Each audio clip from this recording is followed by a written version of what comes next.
guys, welcome to Better Bachelor. My name is Joker with a face for radio and a voice for print. Once again, this is going to be recorded late at night, so my voice is going to be a little bit lower. I'll make sure to boost the volume on your end, so you probably won't hear too much of a difference, except I won't be like making crazy noises and exclamating very loud. This is a really interesting study where women were given facial scars and then told to go to interviews and then rate how much they think the scars affected their, like the interview, and if they were being judged based on the scar. There was one caveat, though. They didn't actually have a scar. It was a makeup scar. And I'll read the study and you'll understand a little bit more. But I think this explains literally everything that's going on with the craziness, the internet, with the societal problems we have today. Now, while this study only related to women, I think in many ways it relates to all people. And we'll get into that a little bit. Oh, before I get started, make sure if you're over here on YouTube or Rumble, please join us over on betterbachelor.locals.com. All my videos are over there. They're ad-free.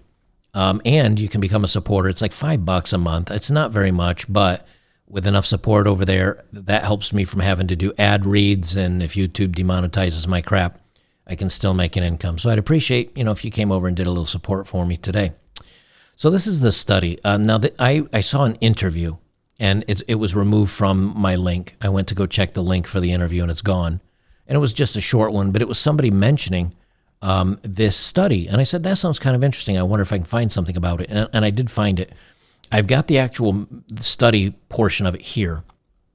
But then I'm going to read a story where because I don't have access to the medical journals and stuff, but somebody else wrote a story about this. But it is an actual study, and it's a peer-reviewed research article. This was published back in 1984, before a lot of this craziness started.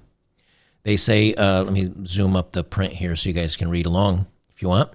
They say the abstract: observers watched a videotape of stimulus person under one of 4 instructional sets. It was the subject's presumption that the target person thought her interactant was either A, physically normal, B, taking medicine for an allergy, C, taking medication for epilepsy, or D, facially scarred. Observers performed a perceptual segmentation task and commented upon breakpoints established in the stimulus tape. I know this is a little dry, but I'll get to the good stuff here in a minute. Persons given the facial scar set engaged in a fine-grained analysis of the stimulus tape and focused on nonverbal aspects of the behavior stream. A second study examined the effects of instructional sets, allergy or scar, and behavioral focus, verbal or nonverbal, on the segmentation task. The later variable influenced breakpoint frequency while the former did not. Results are discussed in terms of selective attention, level of analysis, and change of meaning explanations. Now they break it down here a little bit further, and they give all the references here. I'm going to read the article that actually, and I hope I didn't bore you already, but that was relatively quick and painless. But I wanted to read this because this breaks it down, the test it down. But it's not a survey. It's an actual study. And they called it the SCAR test. Researchers at university in the United States conducted an interesting psychological experiment. They called it the SCAR experiment. They declared to the volunteers who participated in the experiment that the purpose of this experiment was to observe people's reactions to strangers with physical defects, especially those with facial scars.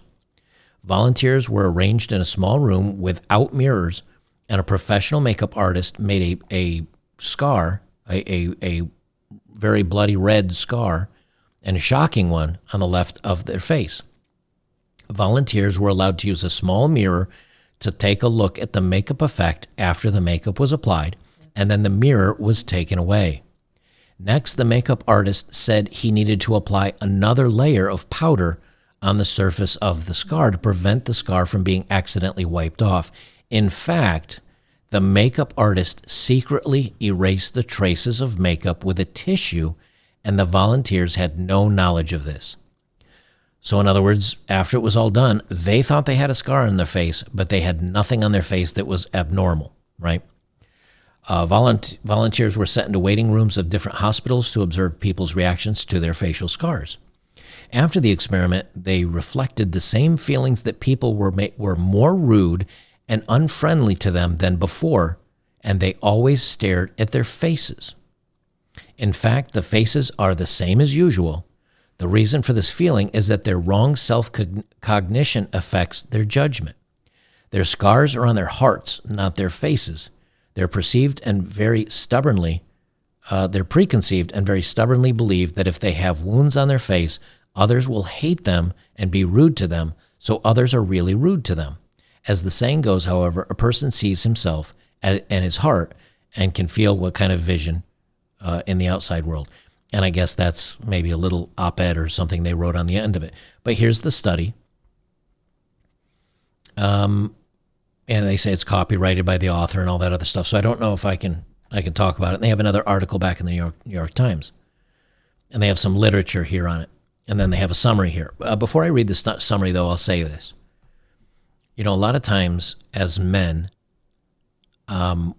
we see the news, we see social media, we see feminists, we see the movies, we see commercials, we see some crazy laws that are put into effect that are pretty against men and causes us or calls us the root of all the world's problems.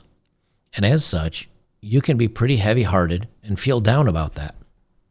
You know, if you're a guy and you've asked a girl out and she says, "Ooh, you're ugly," she may not mean it, or she may mean it, but it doesn't mean you're ugly to everyone. And what happens is you may start walking around with the belief that you're actually ugly. It may keep you from having friends. It may, and I'm not saying your ugliness will keep you from having friends. I'm saying your own perception of your ugliness or your shortness, your height, maybe your lack of muscle development, maybe you're not super funny or whatever. These things can hold you back, but it's not holding you back from the perception of other people.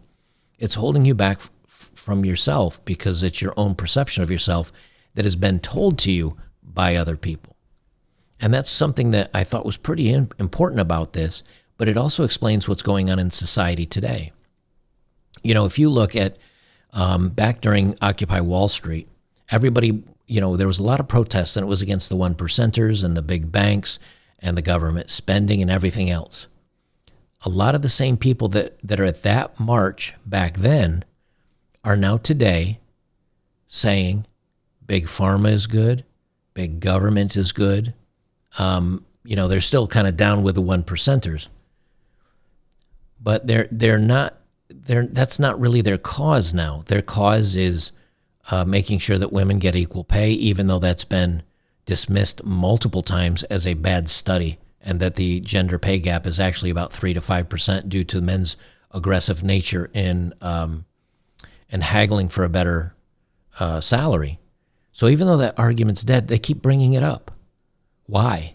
Because they believe it's true, even if you show data otherwise. In other words, just like they think that they're scarred, they think that the world is against them, even though it's not. They have perpetually ingrained this on themselves. It's one of the dangers when in school, when they talk about this diversity, equity, and inclusion stuff, it's one of the dangers when you tell all young white males that they're bad and they should be persecuted and they're what's wrong with the world. Many of them will allow that to sink in and scar them on the inside, while the outside obviously is not. Same thing when you look at the racial problems that we have today.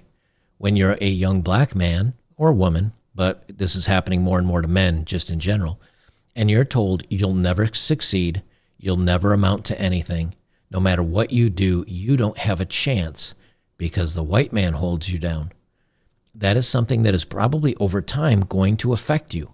And if you think no matter what you do doesn't matter, and you think no matter how hard I study or how hard I work or how dedicated I am or how intelligent I become, I'm never going to be given a fair shake, then would you ever try in the first place? Or would you just give up?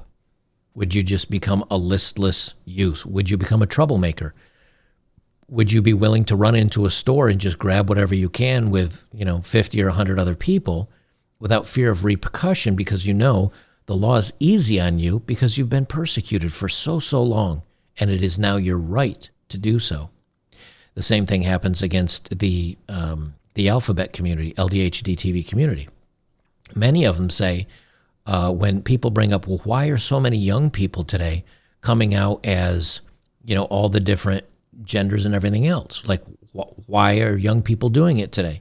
They'll say because people are more accepting and they're freer to believe and accept us than ever before. And then you say, oh, okay. So then if that's the reason for that, why is everybody out here saying that you're being persecuted and held back and held down and everybody hates you and they want to literally like take you out? Why are you saying that? That's happening more than ever now. And they get kind of in this weird, like, does not compute error when they go, well, it's these states or these laws and they get very, very down to specifics, but those laws have always existed. And not only did those laws exist, not specific laws, but, in a lot of places you couldn't even date somebody of an opposite race for a very long time. You certainly couldn't, gay marriage, I don't know how long that's been out. That's been out for a very long time. So it's not that all of these laws are new. As a matter of fact, a lot of laws have passed to let people have more freedoms, but they're still going to say that they're the ones being persecuted and held back. I think part of it is because they want the power that can be gained by calling themselves the victim class, because that's what everybody does today. That's how they gain status now. But it's also, so not only do you have the agenda portion of it, but it's also that they're in a community that I think many have kind of been brainwashed to honestly believe this. And when they're around their peers, I think that poison kind of soaks into their soul and they become very jaded and very angry. And I think they end up actually believing a lot of that stuff.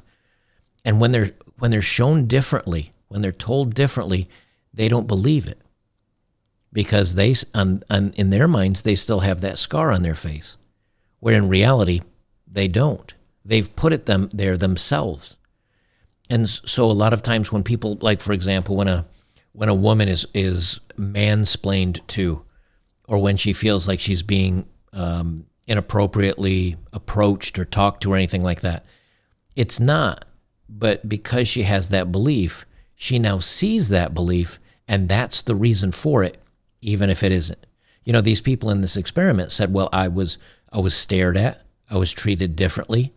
They go on to say in the full study that people looked down upon me, all because of that scar. But there was no scar there. But their perception said the reasons why this person is doing this is because of the scar. So it's very easy to do the same thing of the reason why people talk to me like this is because I'm a woman, because I'm a short man, because I'm black, because I'm whatever. And the truth is, it's not really true in many, many cases. But that's still what happens today. Let me read down through this a little further. They say a summary of the experiment. The first experiment mentioned in the summary of the key experiment should be the one mentioned in the chicken soup. 24 female subjects were guided by the experimenter and believed they were physically deviant in the eyes of the interactor. But there is no abnormality in the eyes of the interactor. After a simple conversation with the interactor, the participants' evaluation of the interactor's behavior in the conversation was closely related to their abnormality. So you think you have a scar on your face, you talk to somebody, their reaction to you, anything negative, or you're looking for something negative, or anything that you can deem out of the norm is because of a scar or mark on your face, the abnormality. But when it's not there, they're looking for those things and attributing it to something that doesn't exist. How many people are doing that today? A lot of people that say, oh, woe is me. Look, there's been very heavy people around for a very long time. I don't know if they want to be called fat, overweight, big boned. They change their minds every 15 minutes. But when you're overweight and someone's looking at you, now maybe they did glance at you because of your weight. Or maybe they glanced at you because the only clothes that fit you look like a tent or a muumuu, or you're wearing bright colors that make you look like a flower garden all by yourself. They could be looking at you for many reasons, but because you know you're overweight, you attribute their attention to you being overweight. Yeah, again, the same thing. But you notice this particular one's on 24 female subjects. In the experiment, the participants who believed they had a new physical feature that would bring negative evaluation to their bodies reported that the people who interacted with them responded strongly to this new negative feature. But when the subjects thought that the newly added physical feature was relatively neutral, they did not find the interactor paid too much attention to this new physical feature. So if it's bad, people are paying attention to it a lot. If it's neutral, people don't even see it. But in neither case was there anything actually to be seen. I think this explains a lot when people are trying to come out and being, flamboyant and, part of the LDHD TV community, and they're coming out flamboyant and over the top, and they got a beard with makeup on, and they say, I am a woman. I think what they're trying to do is to overcome, they know they're being looked at because, you're trying to represent yourself as a female, but you also have a beard. They know that that is the quote-unquote scar, the abnormality that people are looking at. So they're trying to force it that it's normal so that they can feel better about themselves. It has nothing to do with your perception. I think it has a lot to do with their perception of themselves, and they know they're abnormal. Even if you don't see them, treat them, or look at them any different. You could walk up to somebody that obviously doesn't look the part or the role, and they might be so self-conscious that even if you were normal to them and polite and did everything regular, they're still going to perceive you as slighting them because of their own issues. And again, this can go to every category of things that are out there. So when you say, why are people pushing, this? Why are people pushing this stuff on other people? Why don't you just leave us alone? It's because they feel damaged inside, and they need to kind of almost ahead of time project that onto you. And I don't know if that makes them feel better, or if you treat them differently, maybe that they know for a fact you're treating them differently. Maybe it's perceived. I don't know. But something has gone very wrong to where now it seems everybody needs to do this. Like I identify as, or, my chosen name, or, I'm really this when I look like this. Nobody cares. Nobody cares. Because, since when do we have to call? You can just call somebody by their name and avoid all the nouns and all the other stuff. So why do they care so bad? I think it's because they know they're different, and they want to force you to see them as different or to realize they're different. And maybe that takes the pressure off themselves. Maybe it externalizes their angst or their uncomfortability with their issue versus internalizing. I don't know, but there's some tie in there somewhere. They say from the summary, the physical characteristics as the control variable in the experiment did not specify the specific type, but there were many. But there may be multiple levels. Maybe small scars versus big scars. It can be seen from the first experiment that once we think that we have a certain physical characteristic that will bring negative evaluation, we will feel their attention to this body and negative evaluation of us in our actions with others, although others only interact with us in a normal way. And again, it's just kind of summing up what interpretation of results, the explanation. This phenomenon can be explained by cognitive bias. That is, people explain things based on subjective feelings rather than the objective information which usually occurs in deviations from facts. Explanation 2. Participants deliberately respond in a way they think the experimenter wants them to respond. Experimental demand effect. Experimental demand. That is, the process of the experiment may make the participant guess to the purpose of the experiment because the participants simply perform according to what they think is the purpose of the experiment. And I think that's kind of interesting. So they're actually saying, okay, I think they want to see how people react to maybe a scar on my face, so I'm going to act that out as if I do have the scar because I'm in a study. And so we need to see what happens now. And so I'm looking for this cognitive bias.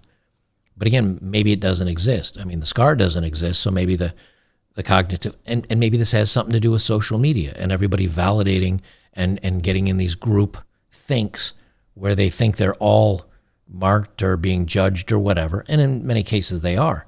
but they know they're being judged, and so they're looking for the biases to begin with, even before they exist. Interpretation and verification. In order to eliminate the effect of experimental demand to obtain a more accurate interpretation, the author conducted the next 3 experiments.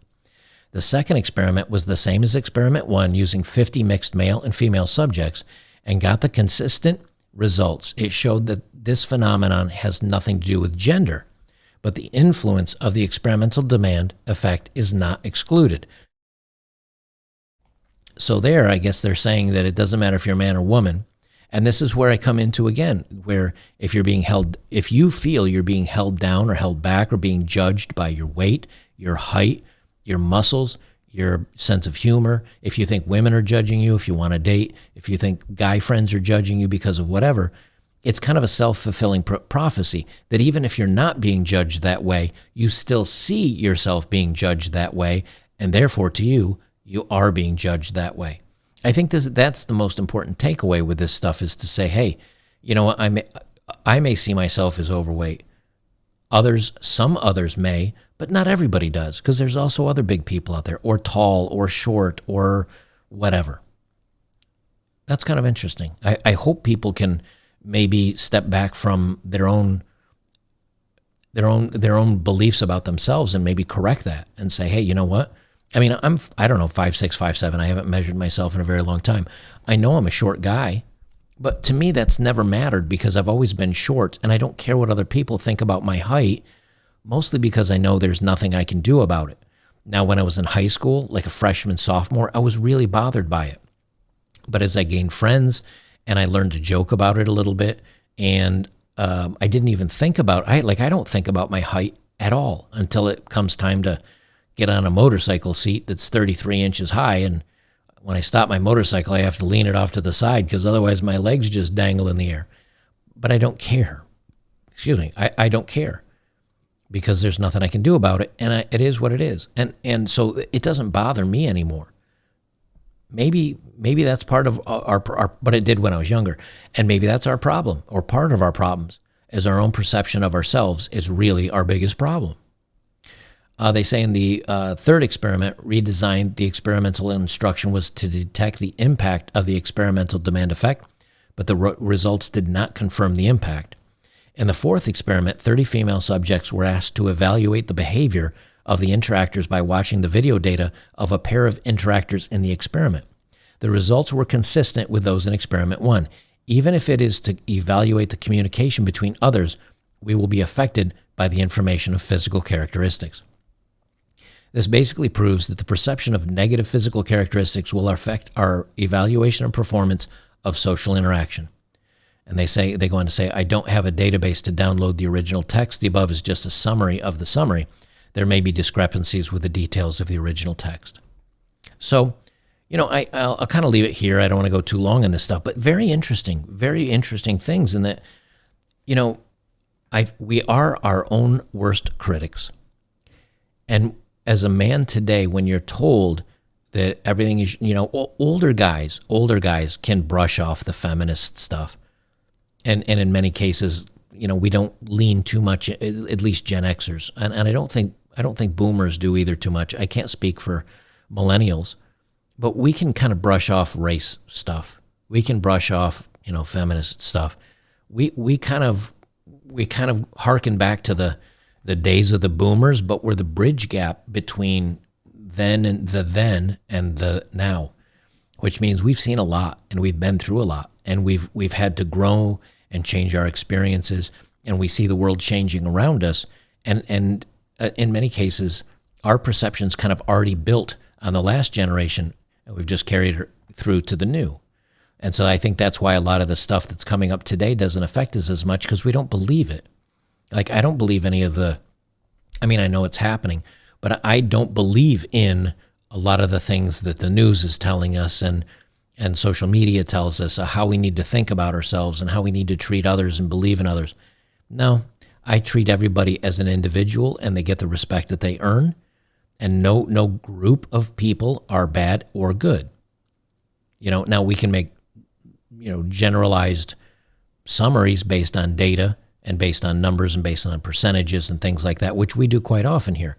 But as an individual, when you meet somebody, I'm not going to characterize them as, well, you belong to this group, and therefore. Now, it might be you belong to this group, such as, say, feminists, and they have a tendency to be very hateful to men and hold them down and complain about them and think they're the root of all evils. But if there was a feminist that actually agreed with, certain things that I say, and we could actually have a dialogue about the other stuff, then you say, okay, you know what? I judge you differently than all the others. Where today that doesn't seem to happen. It's instantly you're inserted into a category that if you're Republican, you're this. If you're Democrat, you're this. If you're, male, female, various rate, whatever. And I think that's the problem today, is that young and old people can have negative perceptions on themselves. And even when it's only a perception of yourself, you can literally see that happening to you because of your own perception. And so if you're unsuccessful in dating, it's because I'm this, or because I'm this. And that may not be the reason at all, but because you've assigned any negative thing that you see to that, your own personal bias, that becomes a real problem for you, even if it isn't. So I think this is interesting. It's something to remember. Maybe there's a takeaway here that if you feel that you're struggling because you don't have a degree, or maybe you're not the tallest guy in the world, or maybe you're not the best looking, or maybe you don't go to the gym enough and you feel like you're out of shape. Those things may be true, but that may not be what's making life challenging for you. Don't use it as an excuse. Don't use it as a crutch. Don't use it as a negative, because you may be judging others wrong based on your own personal issues. But it does tell you that sometimes, even if you start going to the gym, to make yourself stronger, not much you can do about height or your looks and things like that. But maybe going to the gym will make you feel so good about yourself physically, whether it's low body fat or muscles or whatever, that you feel that overcomes your height or your looks or other things like that.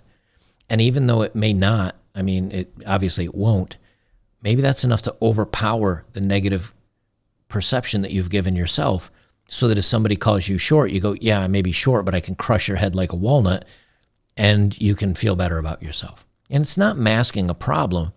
It's giving you the confidence and the wherewithal to be okay with who you are and what's going on in the world and your place in the world. And maybe if you can shed all that, maybe you can approach things with a little bit better attitude and a little bit more, positive outlook. Guys, I will leave it there. I hope this helps some of you. I thought it was an interesting study. I think there's a good takeaway.